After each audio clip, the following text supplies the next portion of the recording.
Within hours of the 9/11 terrorist attacks, Pennsylvania Task Force One was on the ground in New York City. Taylor Tashev sat down with a group of Task Force One members from Pennsylvania about what they did there and what they'll never forget. On September 11, 2001, these three Pennsylvania Task Force One members knew exactly what their next mission would be. As you're going there, everybody's coming out of New York City, but you're driving north. And as you pause and you think about that, okay, now you're challenging yourself. Am I prepared for this? Can we do the job? PA Task Force One was one of the first teams to arrive. Marty Neville was a planning team manager. We arrived there very late in the night on September 11th, had an advanced team go down, look at communications and logistics of getting us on the pile.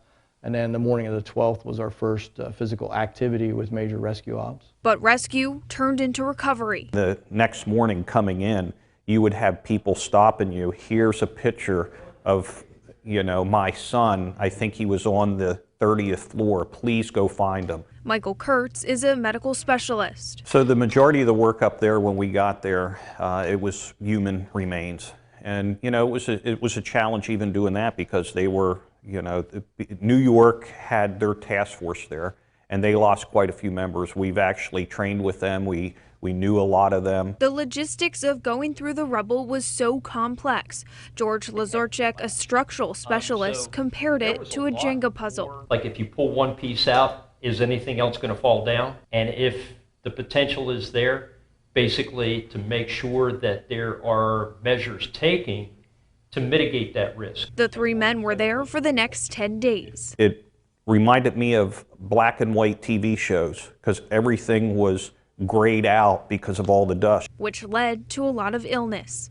There are people that are, have debilitating diseases, respiratory diseases, various cancers, etc., because of their willingness to respond. I would venture to say the World Trade Center impact will continue for as long as our generation is alive.